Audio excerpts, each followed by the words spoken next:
네, 샬롬이라는 말 우리가 다 알고 있는 말입니다. 이 강단에 서서 더 이상 설명하기가 되게 부끄러울 만큼 우리가 자주 사용하고 또 인사말 할 때 잘 쓰는 말입니다. 여러분, 무슨 말일까요? 샬롬이 무슨 말입니까? 평안하십니까? 평화로우십니까? 이런 말이죠. 히브리어로 평화라는 말입니다. 그래서 이걸 인사말로 우리가 바꾸어서 사용을 한다면 너의 삶에 평화가 있기를, 당신의 삶은 평화로우십니까? 평안합니까? 라고 하는 인사말이 됩니다. 오늘은 하필 또 딱 오늘이 설날 본날입니다. 그죠? 민족의 대명절 설입니다. 설날에 이만큼 좋은 인사말이 없는 것 같습니다.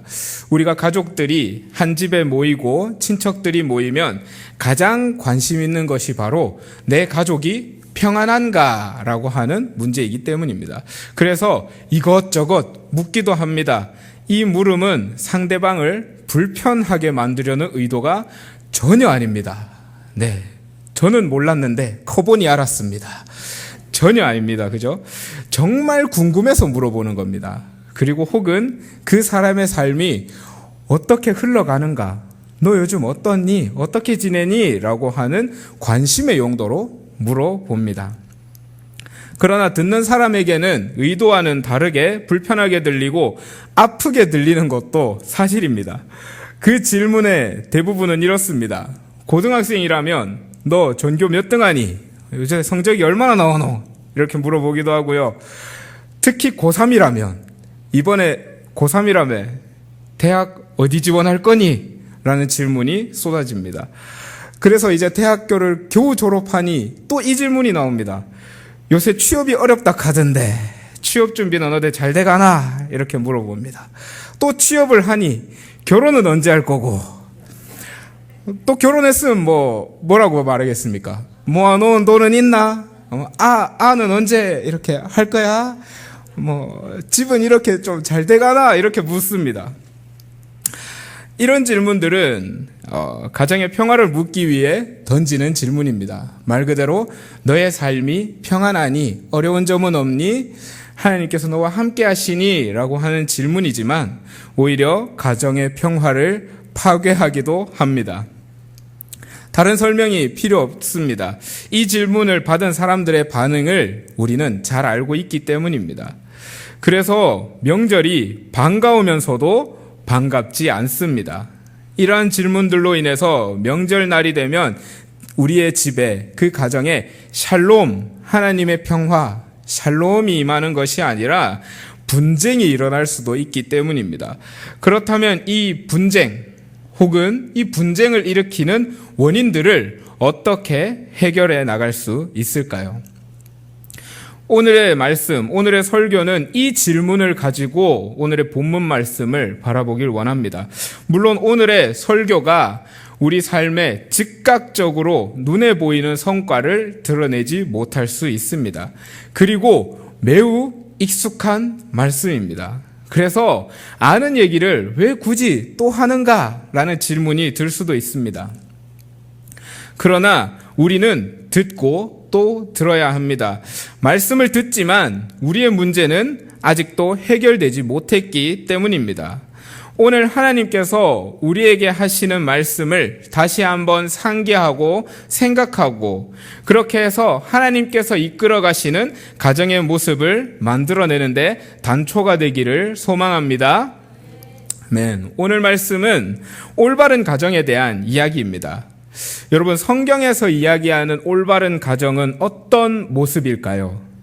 하나님께서 직접 만드신 공동체가 있습니다. 그것은 무엇일까요? 두 가지인데요. 이것도 자주 들으셨을 겁니다. 바로 가정과 교회입니다. 우리는 창세기 1장의 이야기를 잘 알고 있습니다. 하나님께서 천지를 만드시는 내용입니다. 그래서 1장을 보면 천지를 만드시고 사람을 만드시는데 무엇과 무엇으로 만드십니까? 말씀 맞습니다. 그러나 사람을 만드시는데 남자와 여자로 만드십니다. 그렇죠? 남자와 여자로 만드십니다. 그리고 2장에 보면 이 내용이 조금 더 상세하게 묘사되어 있고 표현되어 있습니다. 하나님께서 자고 있는 남자의 갈비뼈를 취하셔서 여자를 만드시고 돕는 배필로 만드십니다. 이때 성경에서의 최초의 가정이 만들어진 것입니다. 최초의 가정이 만들어졌을 때 사람은, 남자와 여자는 서로에게 돕는 배필이었습니다. 그리고 신약 시대에 와서 예수님께서는 제자 공동체를 통하여 교회를 만드셨습니다. 이렇게 하나님께서는 가정과 교회를 세우십니다. 가정과 교회, 이 둘 사이에는 그래서 긴밀한 유사성이 존재합니다. 오늘 말씀은 골로새서의 말씀입니다. 그러나 에베소서에 보면 오늘 본문과 유사한 가정에 대한 이야기가 나옵니다. 에베소서에는 그 끝에 이렇게 말씀합니다. 에베소서 5장 32절 말씀입니다. 한번 다 같이 읽어볼까요? 시작. 이 비밀이 크도다. 아멘.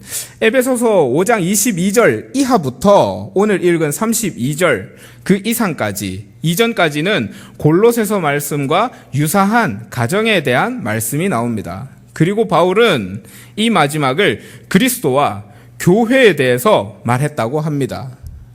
가정에는 비밀이 있습니다. 큰 비밀이 있는데 이것이 무엇이냐면 신앙적인 의미가 있다라고 하는 겁니다. 이것은 그리스도와 교회의 관계와 유사합니다. 그래서 우리는 가정도 하나의 교회라고 말합니다. 가장 작은 교회가 바로 가정인 것입니다. 교회가 성경적으로 운영되고 하나님의 뜻을 이루어야 하듯이 가정 또한 가장 작은 교회로서 성경적으로 살아내어지고 하나님의 뜻을 이루기 위해 힘써야 한다는 것입니다. 오늘 말씀에 소개되는 첫 번째 가정의 원리는 바로 부부 사이에 하시는 말씀입니다. 18절에서 19절 말씀입니다. 함께 읽어보도록 하겠습니다. 18절, 19절 말씀. 시작. 아내들아 남편에게 복종하라. 이는 주 안에서 마땅하니라. 남편들아 아내를 사랑하며 괴롭게 하지 말라. 아멘. 아내는 남편에게 복종하라. 남편은 아내를 사랑하며 괴롭게 하지 말라라고 합니다. 18절 말씀은 우리 아내들이 매우 탐탁지 않아 하는 말씀 중에 하나입니다. 왜 바울은 아내에게 남편을 대할 때 존중, 사랑 이런 표현들이 있는데 굳이 복종이라는 단어를 사용했을까요? 우리는 오늘 본문을 대하며 에베소서의 말씀을 함께 볼 필요가 있습니다. 오늘 골로새서의 말씀을 대하면서 아까 읽었던 에베소서 5장 32절 말씀을 바탕에 깔고 생각해야 합니다. 이와 더불어 에베소서에서도 동일하게 아내에게 권면합니다. 남편에게 복종하라. 그리고 골로새서는 남편에게는 이렇게 말합니다. 아내를 사랑하며 괴롭게 하지 말라. 에베소서에서는 이렇게 말합니다. 그리스도께서 교회를 사랑하시고 그 교회를 위하여 자신을 주심같이 아내를 사랑하라. 아내를 대하라 라고 말씀합니다. 즉 아내는 남편에게 복종하고 남편은 아내를 사랑하는 것입니다. 이 사랑은 그냥 사랑하는 게 아닙니다. 그리스도께서 교회를 사랑하듯 사랑해야 합니다. 이 말이 무슨 뜻일까요? 그리스도께서 우리를 사랑하사 죽으신 것으로 우리와 그리스도의 관계가 회복되고 우리가 그리스도를 통하여 하나님께 나아갈 수 있습니다. 그리고 그 과정 가운데 가장 중요한 것은 바로 사랑입니다. 이것과 같이 남편이 아내를 사랑해야 한다라고 하는 말입니다. 서로를 교회와 같이 그리스도와 같이 사랑하면 아내는 남편을 존중합니다. 남편은 아내를 사랑합니다. 죽기까지 사랑합니다. 진정으로 서로를 뼈 중에 뼈요, 살 중에 살로 느끼고 대합니다. 그렇게 우리의 가정은 교회로 만들어지게 됩니다. 그러한 가정에서는 하나님께서 이끌어 가시고 하나님께서 거하시는 가정이 됩니다. 가정의 구성원들에게 샬롬이 전하여지게 됩니다. 불편함이 있고요, 갈등이 있다 하더라도 해결해 나갈 수 있는 힘을 얻게 됩니다. 왜냐하면 불편함과 갈등의 원인이 상대방에게 있는 것이 아니라 외부에서 침입해 들어온 공공의 적이기 때문입니다. 이번 명절에도 수많은 이동과 일들이 산적해 있을 겁니다. 오늘 친가에도 가고 외가에도 가서 여러 가지 일들이 있고 불편할 수도 있고 힘들 수도 있을 겁니다. 그러나 이 가운데 서로에게 날선말을 던지는 것이 아니라 함께 해결해 나갈 수 있는 우리가 되기를 소망합니다. 서로를 사랑하는 마음을 통해 존중하고 사랑하여 이해할 수 있게 되기를 소망합니다. 또한 성경은 아이들과 부모의 관계에 대해서도 말씀해 주십니다. 20절, 21절 말씀입니다. 오늘 본문 3장 20절, 21절 말씀입니다. 함께 읽어보도록 하겠습니다. 20절입니다. 시작. 자녀들아, 모든 일에 부모에게 순종하라. 이는 주 안에서 기쁘게 하는 것이니라. 아비들아, 너희 자녀를 노엽게 하지 말지니 낙심할까 함이라. 아멘. 자녀들은 부모에게 순종해야 합니다. 이것도 자녀들이 상당히 싫어하는 말씀이기도 합니다. 왜 순종해야 할까요? 여러분, 다시 한번 상기시켜 드립니다. 가정과 교회는 닮아 있습니다. 여러분, 교회의 머리는 누구이실까요? 아멘, 맞습니다. 예수 그리스도이십니다. 그리고 가정을 이끌어가는 사람은 누구일까요? 아버지입니다. 아버지라고 표현되어 있지만 부모님이라고 이야기할 수도 있겠죠. 아버지고 어머니고 부모님이십니다. 교회가 그리스도에게 순종하며 복종하듯 자녀들도 부모님에게 순종하며 복종합니다. 순종과 복종은 교회와 가정 두 곳 모두에서 일어나게 되는데, 이것을 교회에 앞서서 먼저 생활 속에서 밀접하게 배울 수 있는 곳이 바로 가정이라는 것입니다. 부모의 권위를 인정하고 순종하는 것을 통하여 하나님의 말씀과 예수 그리스도의 은혜에 대해서 감사하고 순종할 수 있는 방법을 배웁니다. 요즘 청년 세대들을 MZ세대라고 한답니다. 그리고 우리 자녀 세대들, 지금 중고등부 아이들, 초등학교 아이들을 MZ를 넘어서서 알파 세대라고 부른답니다. 말이 왜 그렇게 어려운지 모르겠는데 그렇게 부른다고 합니다. 이 세대들의 공통점이 있습니다. 무엇일까요? 그것은 바로 기존 질서에 대한 거부감이 있다는 겁니다. 이것을 잘 활용한다면 다음 세대 아이들은 우리가 하지 못한 일들을 할 수도 있습니다. 어른들은 저렇게 했는데 나는 저렇게 하기 싫어, 이렇게 할 거야 라고 했을 때 새로운 것을 발견해낼 수도 있고 더 발전할 수 있습니다. 더 좋은 환경을 만들어가고 더 좋은 세상을 우리 아이들은 만들어 갈 것입니다. 그러나 이 특징이 잘못 발휘되었을 때의 문제 또한 심각합니다.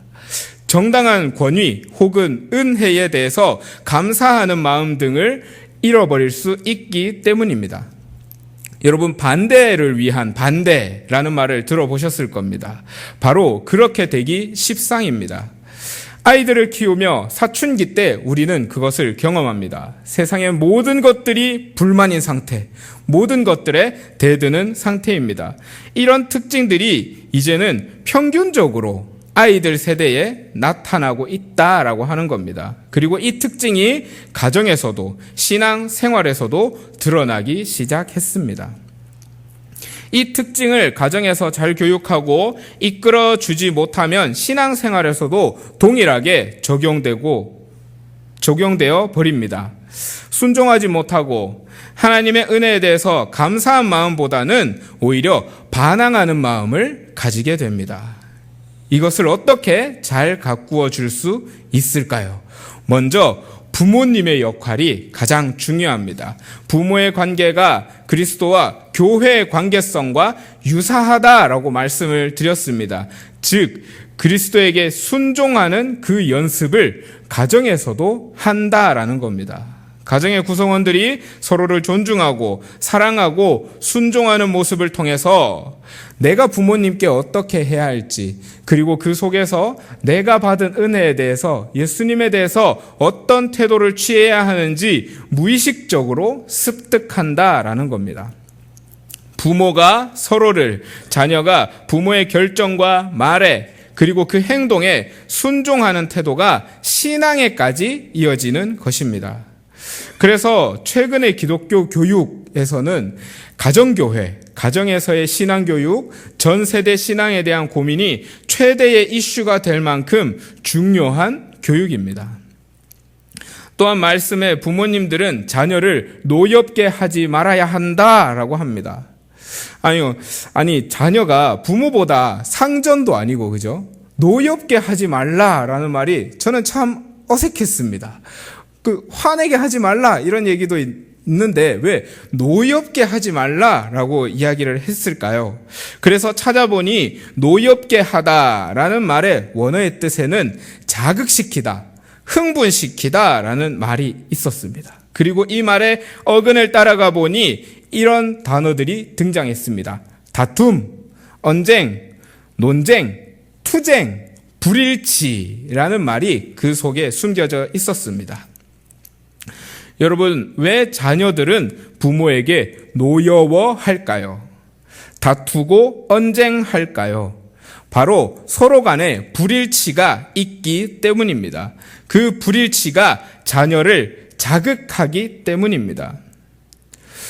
우리 자녀들은 왠지는 모르겠는데 항상 부모가 안 볼 때 공부를 합니다. 공부 좀 안 하나? 혹은 방문 살짝 열고 들어가서 공부하나? 보면 애들은 항상 그때부터 공부를 시작합니다. 이게 무슨 일인지 모르겠지만 그렇게 자녀에게 돌아오는 대답은 지금까지 공부하다가 조금 쉬는 거거든. 지금까지 공부하고 있었거든. 이제 책 펴서 공부하려고 하는데 엄마가 뭘 알아! 라고 이야기를 합니다. 바로 불일치가 일어난 것입니다. 여러분, 좋은 방법이 있습니다. 그것이 무엇이냐면 자녀의 행동에 대해서 그대로 칭찬해주고 격려해주는 것입니다. 지금 아이가 공부를 하고 있습니까? 그러면 아이고 우리 아들, 아이고 우리 딸 공부를 하는구나 하면서 박수치고 격려해 주십시오. 게임을 하면서 혹은 잠깐 짬을 내서 쉬고 있습니까? 그러면 그래 아들, 그래 우리 딸 푹 쉬고 내일 또 열심히 하자, 푹 쉬고 또 열심히 달려가면 돼 라고 하면서 응원해 주시면 됩니다. 그렇게 되면 아이의 행동과 생각, 그리고 부모의 말과 생각이 불일치가 일어나지 않고 합치를 이루고 연합을 이룰 것이기 때문입니다. 말씀을 마치려고 합니다.